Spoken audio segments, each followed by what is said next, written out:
Hi guys, Micah Fights with Friends here. Breaking news as of about midnight yesterday. We talked about it a little bit on the show last night with the boxing and the UFC show over on Mike Reviews It All. I want to go into it a little more detailed. Funky Ben Askren and Mighty Mouse Demetrius Johnson. This trade is official now. In the MMA community, we've known about this. We've known talks have been going on for probably a couple weeks. And we've known that it's most likely going to be official for about 4 days. But ESPN officially announced that all the ink was dry. Everybody was happy. Who wins on this thing? It sounds like everybody wins. Ben Askren is very happy to be able to prove himself in the UFC. He was going to retire. Demetrius Johnson was underappreciated in the UFC. Kept his mouth shut for the most part, though. I gotta respect that. Unfortunately, in a different time zone, 12 hours or so away, we're not gonna get a chance as American fans to see as much Demetrius Johnson, maybe as we have in the past. Maybe we will, because he won't be on pay-per-view, though. And I'm definitely gonna plan to cover some ONE FC events coming up, and I wish him the best. But Ben Askren, he has been absolutely on fire on social media since this came out. He's been on Twitter, lighting it up, calling people out. Let's look ahead at his Twitter and a few other things, and I'll give you an idea of what I'm talking about. A lot of fighters and fans alike already asking, who the fook is this guy? People that don't know who Ben Askren is, and a lot of people mentioned he's showing no respect. And that's hard to argue when he puts out this tweet October 26. Okay, to make it fair, I'll fight both at Nate Diaz 209 and Nick Diaz 209 in a handicap 5-round bout. Nate takes odd rounds, Nick even. I still don't lose a round. The guy has great cardio. If you don't know who he is, look up some of his fights. He is a great fighter. I don't know if a lot of this smack talking does him good in the long run, but I think it probably does, because people need to know who he is. People are definitely learning who Funky Ben Askren is. And here is a great fan-made video to educate some of you a little further, and also just absolutely freaking hilarious. You guys got to check this out, and Ben Askren himself retweeted it. Wondering if I'm ever gonna make the UFC. I keep winning everything. They said I was the champ in Bellator, but was too damn boring. Hello, Dana, hear me? I'm in Singapore and dreaming about who I could go and be. Johnny Hendricks and Robbie. I've forgotten how I fought before I learned to move my feet. Hello from the Askren side. I must have called 1,000 times to tell you I'm sorry for always calling you dumb. Hello from the Askren side. I can say that I've tried to tell you I'm sorry for breaking your balls. And I promise I'll never make fun of you for being bald anymore.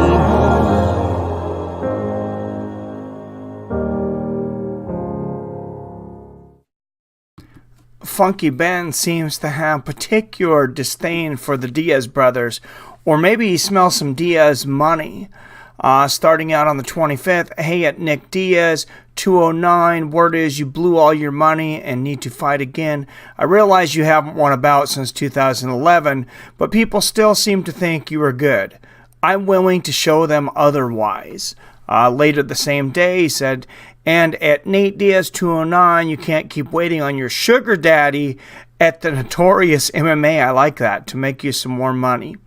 If Big Bro lets you out of the house and you're feeling funky, holler at me. Couple days later, 209, where you at? Y'all acting like a ghost spooked you.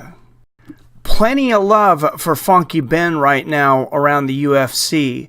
Damon Martin tweeted, UFC champ Tyrone Woodley says Ben Askren would wreck Khabib Nurmagomedov and GSP would never stand a chance against Ben.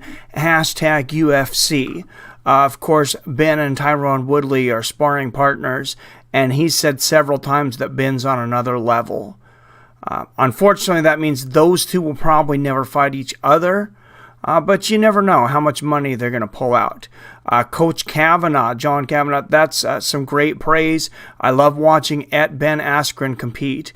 Brilliantly technical. Very interested to see how he measures up to the top welterweights in the UFC. If I could choose, it'd be St. Pierre for his debut, but I realize that's highly unlikely. Who would you pick? And then he says, notice, not one of these welterweights is saying my name right now.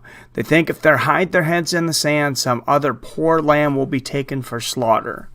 And then after that, a few people did call out his name. Darren Till talked a little bit of smack. Ben Askren put him in his place pretty easily. Darren Till's not a very good smack talker. And then Platinum Mike Perry came out and said, hey, you said nobody's calling you out. I know I got Cerrone on my plate right now. But I would love to fight you. And Ben Askren just responded with the legendary, who the fuck is that guy? All right, this was a current fight from Ben Askren last year in April, going against Algani Thani. Tawny is actually how to pronounce it, from nearby Singapore.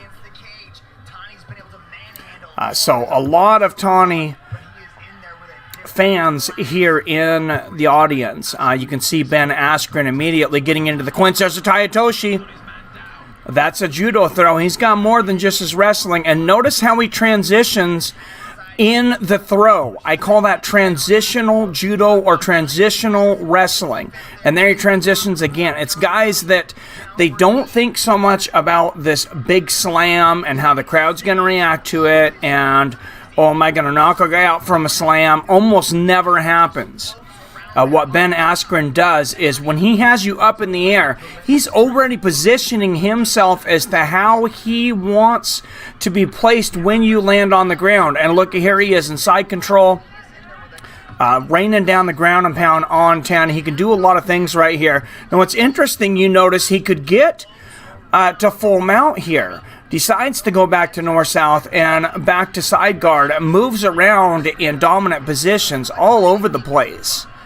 I've said in the past, and I don't hear a whole lot of other people saying it though, that sometimes side mount can be more advantageous than full mount, depending on the person and the opponent. And you can see Ben Askren raining down punches from the side mount position here. Now, he has, one of the critique he's taken is that he has a hard time stopping fights, but he just landed a lot of shots there on Tanny. Tanny covered in blood. Now look, he's going for this guillotine here as Tanny kind of grabs a leg. 3 level changes there if you were able to count. Now look at the slight adjustment in the air. Now when he picked him up in the air, he moved his arm around Tanny, but it looks like he was looking at his options while Tanny was in the air to see where he wanted to pop out at, and now he pops out and he's got the arm triangle. Tawny was out before he even hit the ground. Ben Askren knew exactly what was going to happen. He visualized it very, very quickly in the moment. He was thinking 3 moves ahead like an expert chess player in the air. That's going to be a new level of wrestling, I think, that the UFC is going to have to prepare for. Guys like Khabib Nurmagomedov has chain wrestling. George St. Pierre, just unstoppable takedowns, better striking than Khabib and Ben Askren. He's shown in the past. But this transitional wrestling, he does it better than anybody I can think of in all of combat sports. And look how he isolates the arms. He is so aware of every part of his body and the other person's body, and he leaves nothing to chance. People talk about wrestlers being boring, and a lot of guys, they pick somebody up and they slam them, and they say, oh, they're going to lay on them for 3 minutes. Well, I don't think that guy wants to lay on someone for 3 minutes. He doesn't know what else to do. Ben Askren knows what to do, and he's made up that decision a lot of times in the air before his opponent even gets onto the mat. And that's a huge difference between a Khabib Nurmagomedov and a lot of other fighters out there. I would love to see him fight Khabib Nurmagomedov. I would love to see him fight George St. Pierre. I think they're both great fights. I think GSP might be a little older at this point. He also might be a little bigger. Might be advantageous for him. And he's talked about wanting to fight at 165. The UFC obviously needs a 165-pound division. All right, guys. So Ben Askren is coming into the UFC, and like I said, calling everybody out. The guy seems to have that fire lit again. He had actually retired when he was in ONE FC. Now he wants the chance to show that he's the best against the best in the world. He had wanted to come into the UFC years back from Bellator, and there was snafus that made that not happen. I think he matches up well with a lot of the greatest fighters in the UFC. He may be the best 155er. I would love if he ended up being a 165 pound contender, fighting somebody for that 165 pound belt. You move 175 or 170 up to 175, like I've talked about, bringing that 195 new weight division, and hopefully somebody listens to Ben Askren. Maybe he can get into their ear a little bit. He's coming from ONE FC. He knows about the dangers of weight cuts and why ONE FC does the things that they do. They had all their champions start fighting a weight class above where they had formerly fought at after a fighter died during weight cutting. So they have tons of hydration tests and things, a lot of things that could benefit the UFC. Is Ben Askren talking a bunch of smack right now? Of course he is. Is it a bad thing? I don't know. It depends on what you like, I guess. I don't like guys just talking smack for the point of talking smack. If you're going to talk smack, please be good at it. And it appears that he is. He appears he's more on the level, honestly, of like a Nate Diaz as opposed to like a Colby Covington, who just obviously says things to get reactions and is pretty transparent. We've been rounds with that. But at the end of the day, I'd like to say it's about funkin' time that we seen Funky Ben Askren in the UFC, and I can't wait to see who he fights first. Who do you guys want to see him fight first? Who do you want to see him eventually to see him fight most? Do you think we need a 165 pound championship? Why? Start the conversation down there.